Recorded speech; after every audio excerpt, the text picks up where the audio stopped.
Hi Sean, so these are the stuff I was talking about. So this is the motor. I believe they call them marshmallow machine motors or something like that. And this is the kind of controller I was using. So I've added this direction button and the two LEDs, so you can see and hear it as well. So it goes on, and then this is about 30 volts, and I can run it the other way around.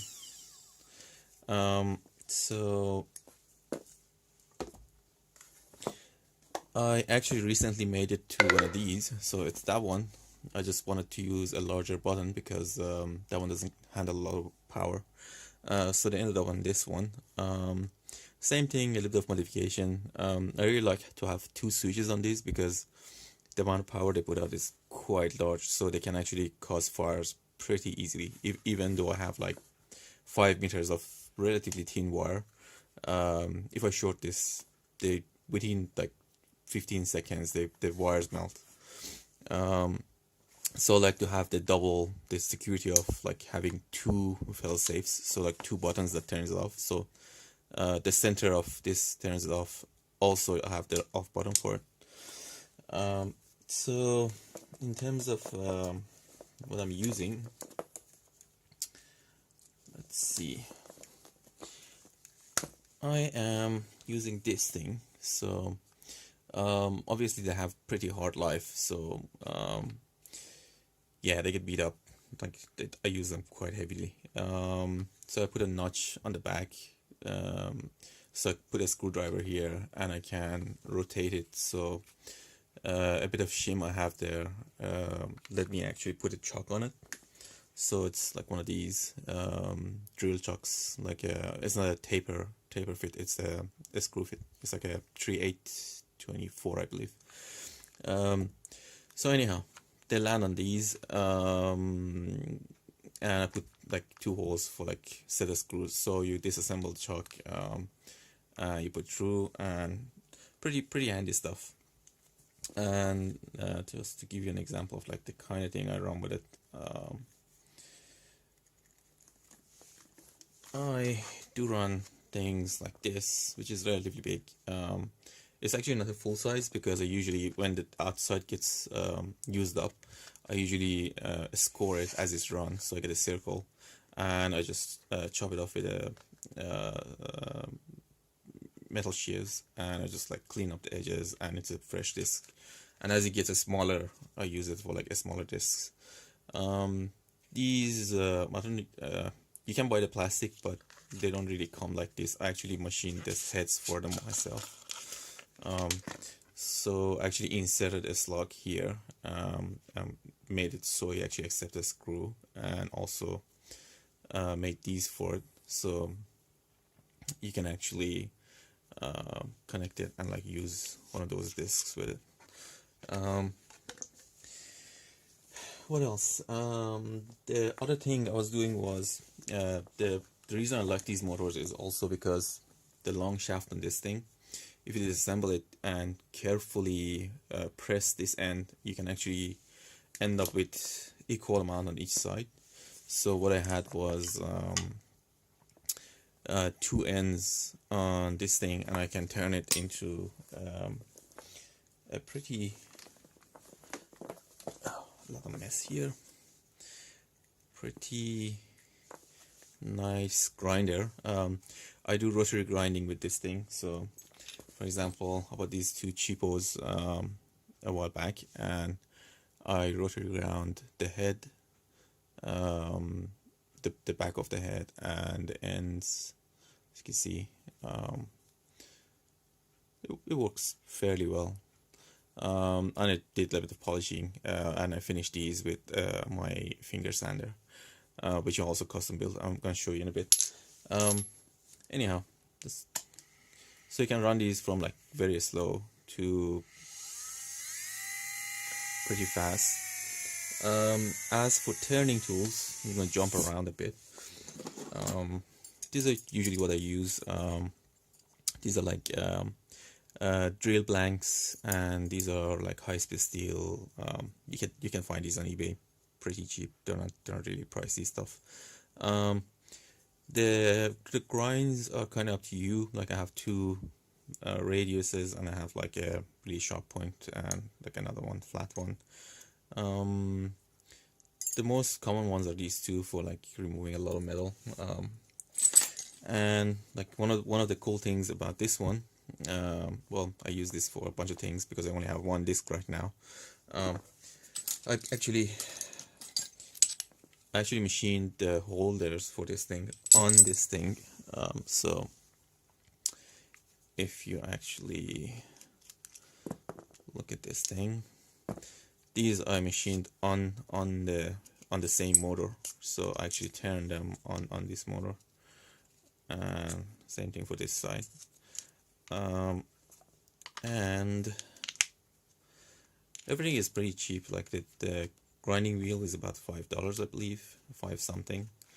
The motors are like $22, $23. These are from my aluminium ingots. Oh, by the way, let me actually show you some of my ingots.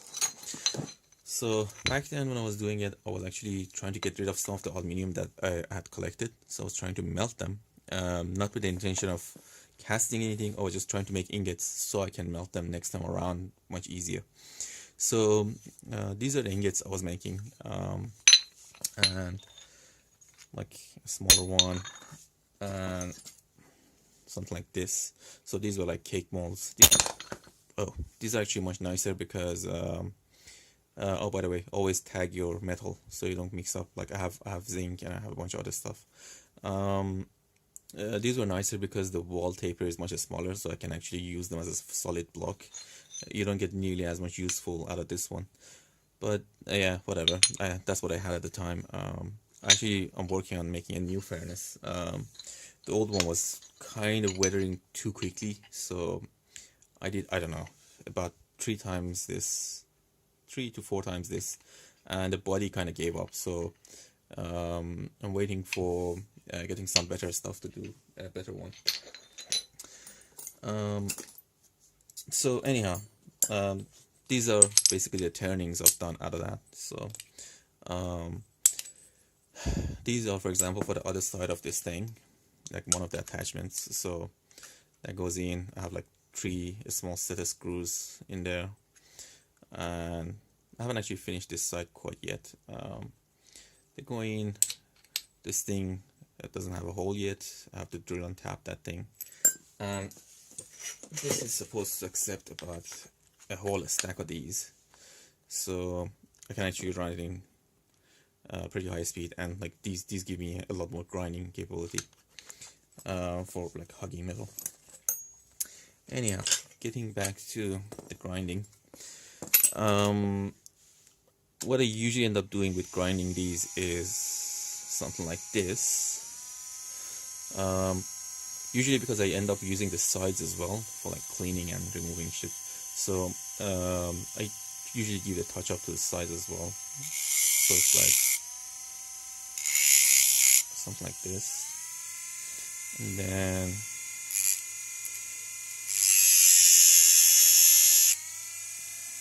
you can do like a sharpening like this.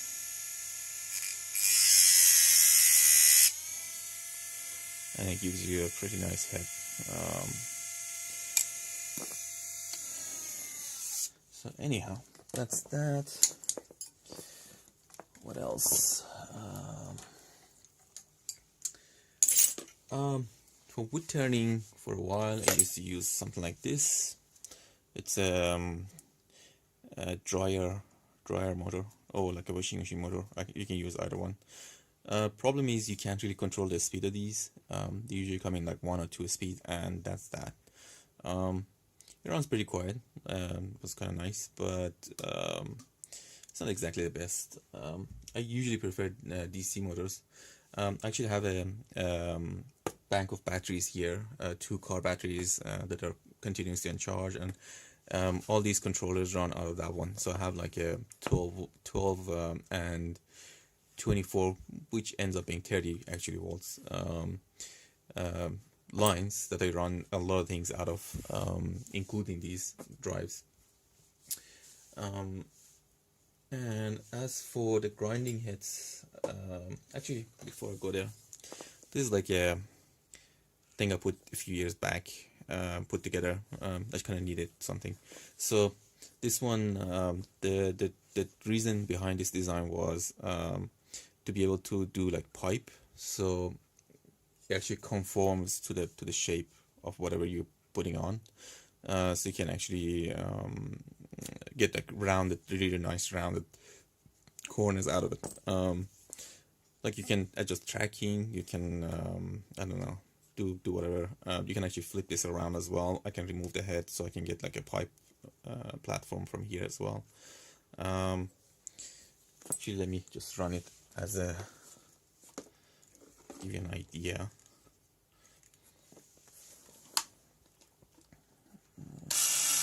So I can run it from like really slow for control the stuff to like. So anyhow, that's that. All right, Dremel. There are a lot of handy tools you can use with Dremel. These are like some of the stuff I have for my Dremels. So these you can buy, like these are the saws.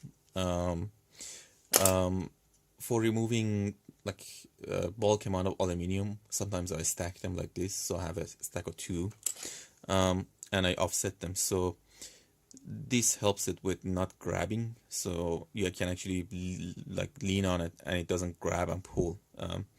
And by the way, be careful with these, because once they pull, they usually run over your hand, and see this kind of thing, that yeah, they can do a lot of damage when they run off. So this is also a glue chuck, so I can actually super glue something to this and turn it. I have something similar to this for turning wax, so I can make like casting and stuff, but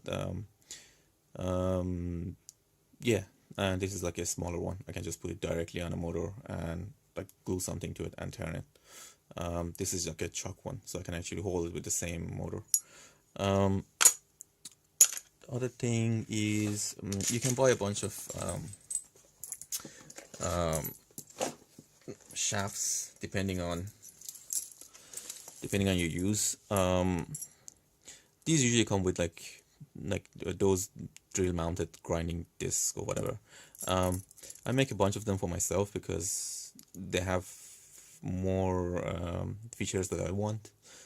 So these are like washers that they actually attach on top of these. Like these are like the default ones. These are actually kind of nice. These are like a bigger screw, etc. So I can make like a whole bunch of variety, like with larger flats and whatever. I'll show you further down where those go.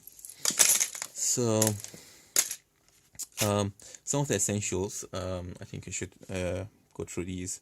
So get yourself some carbide burrs. So these are amazing. Like just get them. Like they're the best thing ever. The next thing is like these diamond wheels. They're pretty cheap. Like the diamond is like industrial diamond, so like it's not a particularly expensive stuff. You can get like a small wheels like these out of it as well. Actually show you a bunch more. And like a diamond head and a diamond wheel dresser. So like if I want to dress this thing, I can use these to like form it or whatever. Like for example, I turn these out of they're not fully balanced yet, but like I just turned the rough shape out of like grinding, like a sanding block I had.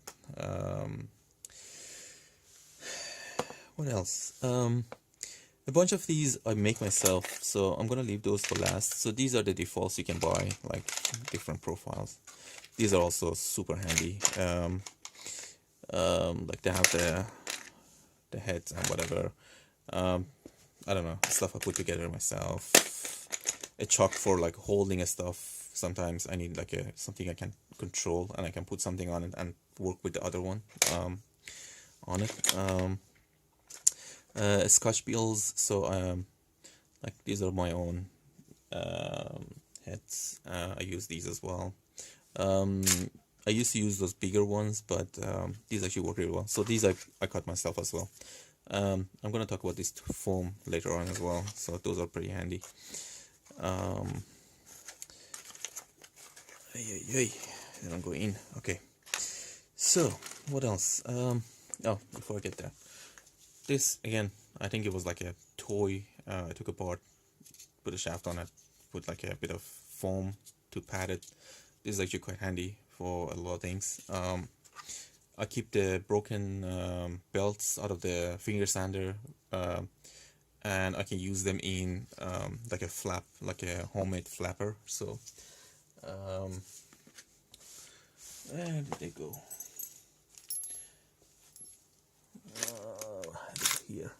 Anyhow, it's just basically a bar with a line in it. So you just cut a line in a bar, and you can actually put it in and wrap it around it, and you can use a lot of like sandpapers like that, and it's really useful.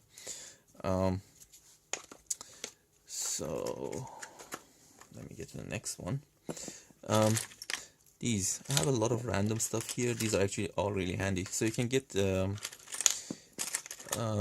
like these are the used ones. You can get a bunch of these online. Usually they're not that good, and also you have to run them really high RPM, otherwise they really don't work well. These are like polishing wheels, so they are like super fine polishing. Like 50-50 on these. I can't say I don't like them, but yeah, they're fine. These are great. These are usually listed as like dentist tools or whatever. So these are like rubber that is infused with diamond. So these actually polish really nice. They don't do like fine polish. They have like a color code for like what degree of polish it does. But out of the stuff that you can buy, these discs, so those are like reinforced cut-off discs. These are kind of crap, to be honest. There are these other ones which are not reinforced. So these are like basic, just like super thin discs. These break like crazy, and if you're running at high RPM, they spray like crazy. But one thing they have going for them is they're really thin, so you can get to places that you can't get normally. And I like to use them with this kind of mandrel because, again, these are like, I had a washer and put on and whatever. This actually pads it and provides a lot of support, so they don't break nearly as easily with this thing and with padding, because it absorbs the vibration and stuff.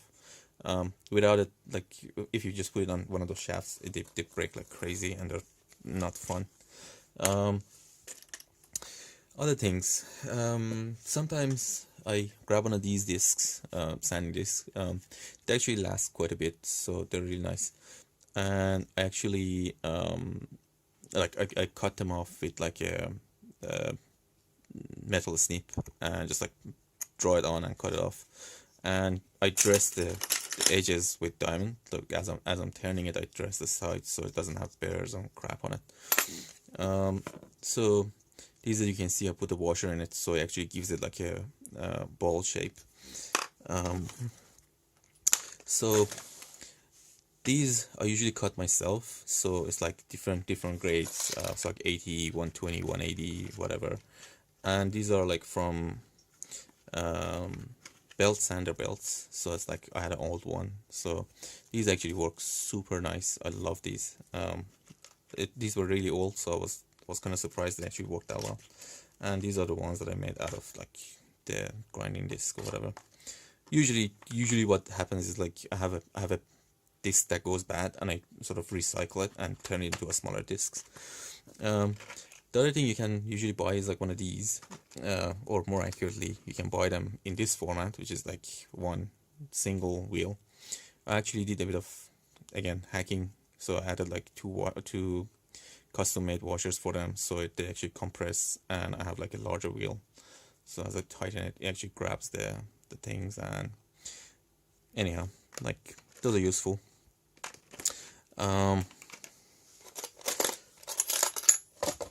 Let's go to the other box. Yeah, I have a lot of these. Again, those the rubber ones, the cutoffs, the diamond disc extras. These are solid discs, polishing, reinforce, etc., etc., etc.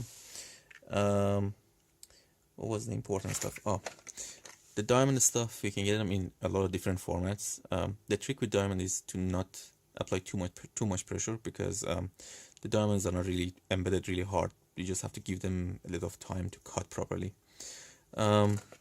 Some carbide end mills for drilling to like harder stuff like glass or whatever. They come really handy. Or like removing broken drill bits and that kind of thing. A bunch of punches that I made. These are like for softer stuff, but like basic punches. So for example, I punch out these out of the foam, like out of these foam mats for the stuff I'm going to show you next. So extras of that. So right, that's the wheel I use very often. So this is like a support pad and a long flat screw here,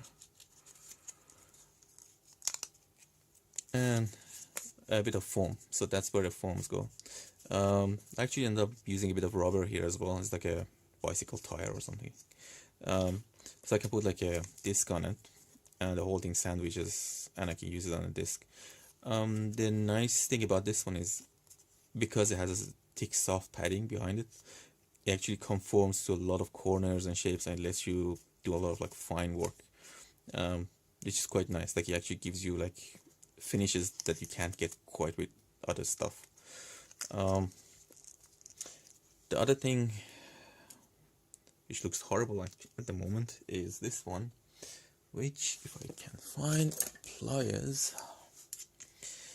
So again, this I turned this just like in one of the motors, like I literally turn it and I Loctite it on and turn the rest and made a ball here. So it actually forces this thing to form a ball. It's actually kind of a stack for some stupid reason, but you can run like a small disc, like have a good one. I usually keep the crappier ones on it because sometimes I don't need the disc to be fresh because they dig into the stuff. Like I want it to actually be a little bit dull. So occasionally I have one or two, but like this one is probably a goner. And I kind of use one of these as a back support a little bit so I can like lay a little bit on it and it doesn't like lean away from me. Anyhow, jumping around, so bear with me. These I can use on Dremel as well, so I also made like turn these shanks as well. These are out of like the same metals that we have in like the sheet metals we have in TIG welding and in the fab shop. So these are like scraps out of that one. So I turn them to washers and to sort of hold the wheel, so I can do a lot of stuff with them. Same thing with this one. I just made it like a bit larger, so it holds like full size discs. I can literally, like, I usually put like something like this on it if I need to. But what happens is with the large grinder, like with the 10-inch or 15-inch, as I use these, as they get a little bit smaller, I actually keep them for this kind of use because they give you a lot more control and a lot more accuracy. At the same time, they're actually really good at cutting, like compared to like those crappy ones that come for the Dremels. These actually work a lot better. So anyhow, another turn thing. So works real nice. I love it. It took a while to make all these, but man, they're handy. So anyhow, one item I forgot. If I make a similar head for the other side, I can actually put like these pads as well. These are really nice. I kind of did the sort of polish on this with that one. It looks a bit dull because I actually sprayed it with lacquer. What else? Oh. Diamond wheels, you can get them in bigger sizes as well. Just to give you an example of what you can do with them. This is like a piece of stone, like this. Then turn it to a badge thing, like this. Just an experimental thing. Anyhow, that's that. And I'm gonna stop the video. I'm gonna show you the lathe in a sec. So this is my lathe. Not really a lathe, it's just a motor. I hold it in a bench-wise, and this is actually quite new addition. I just got this wise, sorry, the forger chuck, I don't know, 2 weeks ago or something. I just turned like an attachment for it and attached it to a motor. This is not really strong enough, so if I actually want to do more serious stuff, I would put a bearing block here to support it like as close as possible, and I'm probably gonna put a bearing block that is pretty large so I can actually push the stock through and it wouldn't hit the motor, which means I can't direct drive it, which kind of is a shame. I really like direct driving, but oh well, trade-offs. Again, super cheap, I don't know, $10 dial indicator. It works. Another like 10 or 15 for like a thing. Didn't come nearly as nicely finished. Like I actually like cleaned it up and like did the blacking again myself, but it works. Like there's nothing wrong with it, for the purpose, like if you're on budget. So anyhow, the lathe is probably considerably overkill in terms of power. This is 800 watts motor. Like at 36 volts, I believe it would take something like 28 amps, which is crazy. I mean, it's not a lot, but it has a lot of torque, which is the nice thing about it. So this is the sort of lowest speed I can get out of it, and the chuck is loose, so it actually makes clicking noises. It can go up.